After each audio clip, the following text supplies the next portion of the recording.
In this video, I tried beating Terraria Master Mode using fire weapons only. Any weapons that produces fire or can inflict burn damage will be allowed. However, to make things even harder, I will not be allowed to use weapons that inflict frostburn or the Shadow Flame effect. Will I be able to take down Lunar with such limited options? Stay tuned to find out. Alright, like always, I started off by chopping down some trees for wood, and after cutting just a few, a eucalyptus sap dropped, so now I have a little buddy with me to keep me company throughout this journey. Walking left, I found a cave with some ores, so I mined some iron, and found equipment like the aglet and the wooden boomerang. With the boomerang, I'll be able to use it to craft the flamerang later on. A little deeper down, I saw a good chunk of rubies, which will be perfect for farming a bunch of gel. I then mined a bunch of silver and gold, got myself some shoe spikes, and then met my demise to a worm and a bat since I could not fight back without a fire weapon. After respawning, I quickly built a little house in the sky because there were a lot of monsters around. I crafted the amethyst hook, and with all the silver and gold ore that I mined, I crafted the gold pickaxe that's going to help with speeding up mining, and the silver helmet for a bit of defense. Now it's time for me to get my first weapon. That's in the jungle, but as soon as I went down, I instantly got killed by a dart trap. Yeah, I kind of forgot how much damage these things do in master mode, but after respawning, I returned and found feral claws, the suspicious looking eye, along with a gravitation potion, and my first life crystal. And then guess what? Yeah, I died to another dart trap, but anyways, I obviously went back and found my first weapon, the flare gun. This wasn't the weapon that I was looking for, but with it, I could start killing monsters, even if it did take a million years to do. It took me a whole 3 minutes to be able to end up killing a single man-eater and a spiked jungle slime to reach the chest on the other side that contained flower boots. So I basically stayed in the jungle finding a bunch of accessories like the cloud in a bottle, the magic mirror, and anklet of the wind, which I'll use to make lightning boots later along with a bunch of life crystals. It is master mode, so it was necessary to stack up on as much health as possible, so I kept searching for life crystals until I reached max health. After getting 400 health, I stayed underground because I still had to find the actual weapon that I wanted. It took a while, but I was able to finally find the mace. With 99 torches, I combined it with the mace to make the flaming mace. Now that I have a melee weapon, I wanted a weapon that had a longer reach, which is the Wand of Sparking. However, after searching both left and right side of the world, I wasn't able to find it, which isn't going to affect me too much, but it would have been nice to have. I returned home, built some NPC houses, and then drank a gravitation potion to search for Sky Islands. I found the lucky horseshoe and the shiny red balloon. Now having some good accessories and max health, I summoned the Eye of Cthulhu when night arrived. I didn't have Hermes boots, so I had to use my grappling hook to dodge attacks.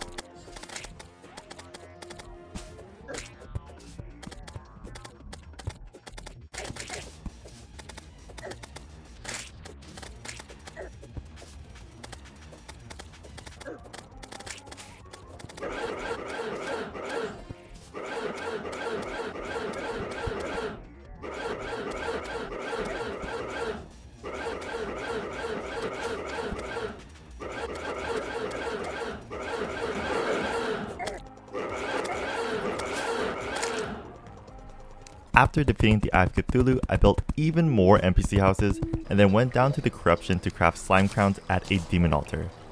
The reason why I wanted to fight this boss was mainly for stacking up gel as ammunition for later on when I do craft the flamethrower, but also for a chance to get the slime mount. After defeating the king slime twice, unfortunately I wasn't able to get it, so I went searching for Hermes boots instead. I found a gold chest, and as soon as I opened it, I got blown up. I really thought it was just a regular gold chest, but it was rigged with traps. I came back to it and found out that it had Hermes boots that I was looking for, so thank God I went back to go check. After getting Hermes boots, I had plenty of gold, so I replaced my silver armor with gold armor. Now it's time to take on the next boss, which is the Eater of Worlds. I went down to corruption, built an arena, and then broke shadow orbs to spawn the boss. The flaming mace is definitely the better weapon for this boss, since you can just hold on the attack button to just shred this boss as it moves.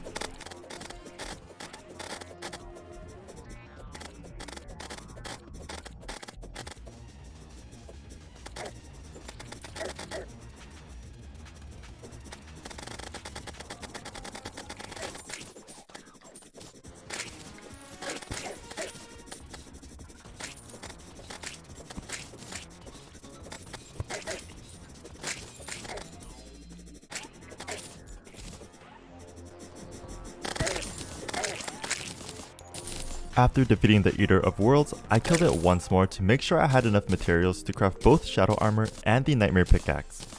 To be able to make my next weapon that's going to make the fight against Skeletron much easier, I had to gather some Hellstone, so I mined all the way down to Hell, and once I collected enough, I crafted the Enchanted Boomerang using the Wooden Boomerang and Fallen Stars, and then with 10 Hellstone bars, I made the Flame Rank that had 49 melee damage. This weapon has much more range than the Flaming Mace, so I'll be able to attack Skeletron's hands without getting too close to it. I went back to Hell to mine some more Hellstone to craft the Molten Armor to boost my Flamerang's damage even further, so now it has 57 damage instead of 49. I'm all set to fight Skeletron, so I headed over to the dungeon and began building the arena. When I arrived, I talked to the old man who summoned the boss. Surprisingly, I saw that I was dealing some decent damage to the head even without taking out the arms first, and I really thought about just hitting only the head until the boss dies, but the arms are quite annoying, so I decided to kill it normally.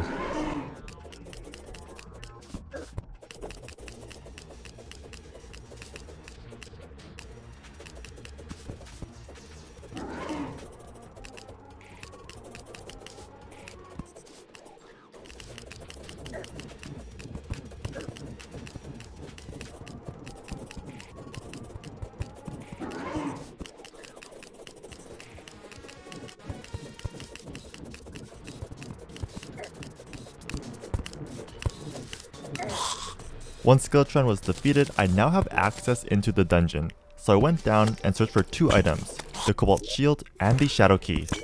With the Shadow Key, I'll be able to unlock shadow chests that contain a wide variety of fire weapons. I was expecting a goblin army to invade during all this time, but it hasn't, so I had to kill goblin scouts for their tattered cloth to make the goblin army standard to summon them manually. After defeating the army, I found the goblin tinkerer, so I bought rocket boots and the workshop from him. With the workshop, I made lightning boots and a blue horseshoe balloon. Going down to Hell, I began opening shadow chests.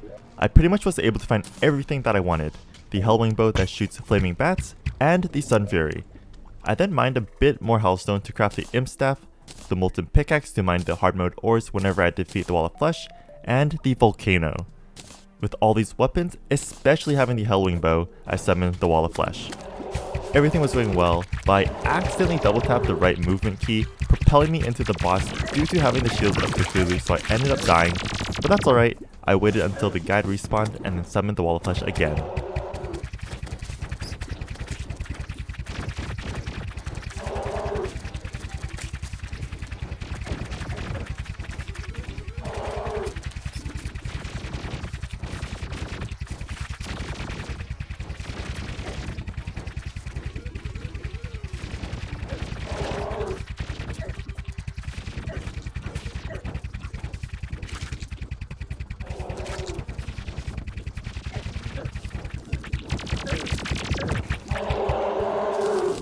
After defeating the Wall of Flesh, I opened the treasure bag and received the Firecracker. With this weapon, my Imp's attacks will cause enemies struck by the whip to explode. I then went back to the corruption and destroyed a couple of demon altars to spawn in the hard mode ores. I mined cobalt, mithril, and a whole lot of titanium to make the full armor set. Afterwards, I farmed enough souls of light and night to make demon wings along with all 3 mechanical boss summons. The first boss I summoned was the Destroyer because I knew it would be the easiest with the Sun Fury. You could even treat it as the same as the Eater of Worlds fight that I had before, but just with a bunch of probes flying around.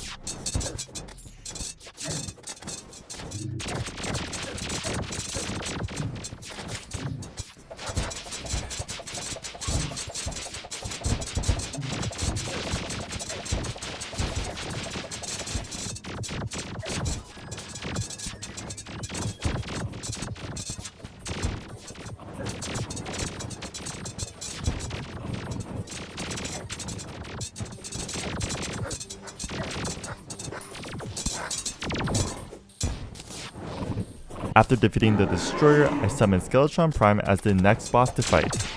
I wasn't really sure which weapon to use against this boss, so I tested out the Firecracker first, but then realized that the Sun Fury did more damage.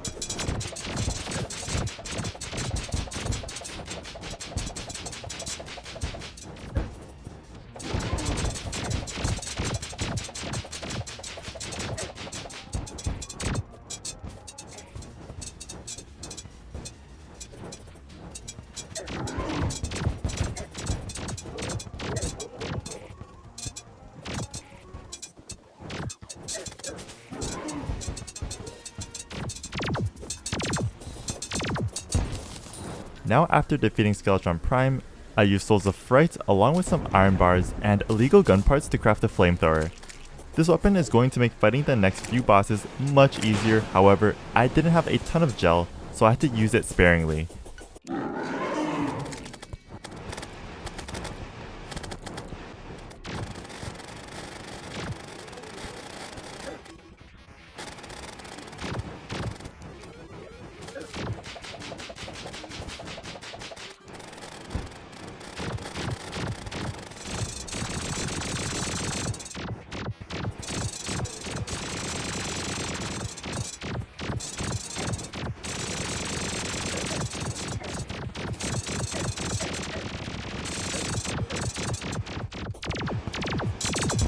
Once the twins were defeated, I can now search for the Plantera bulb, but I saw that I was running low on gel, so I killed the king slime a few more times to stock back up.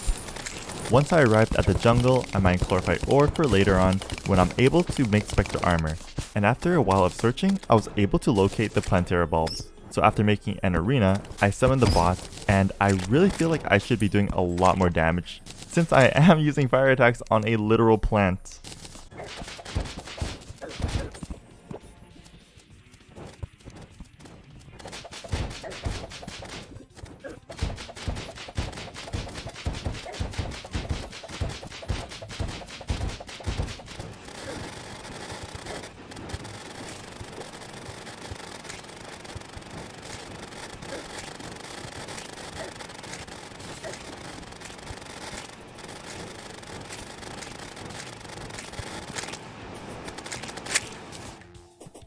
After defeating Plantera and receiving the temple key, I made my way into the jungle temple to then summon Golem, and with the flamethrower, I was able to hit every part of the boss.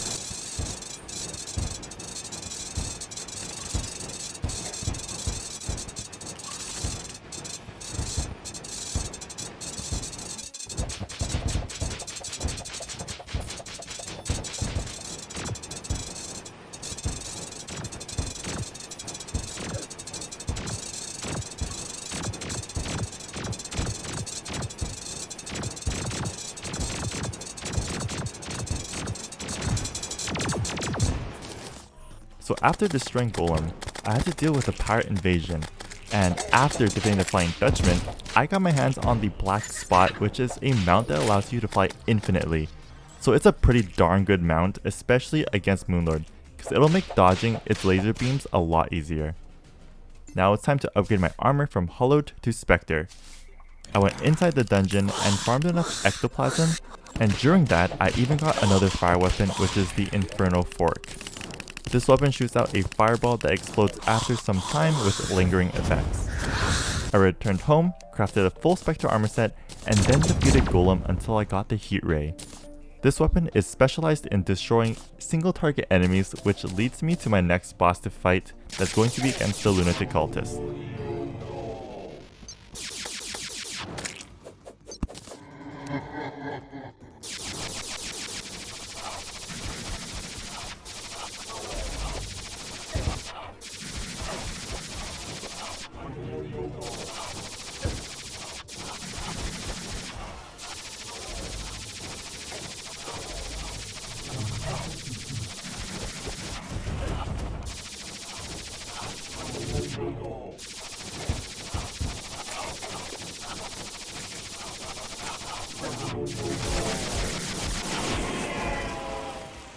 Once he was defeated, I destroyed all those celestial pillars, starting with the Stardust, Solar, Vortex, and then finally Nebula. I attempted Moonlord using the Mage build multiple times, but I kept failing. Don't get me wrong, the Mage class is very good, but I decided to switch things up, so I crafted the Daybreak using solar fragments from the pillar, and then switched up my armor back to Hollowed. With the set effect from the armor and a chance to dodge attacks from the black belt I got from the dungeon, I had a much better chance at surviving fatal hits.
Alright, that's going to be it guys. Can you beat Terraria Master Mode using fire weapons only? Yes you can. If you've enjoyed the video, don't forget to leave a like, comment on what other challenges I should do, and of course, subscribe to the channel. Thanks for watching everyone, and I'll see you all in the next one. Peace.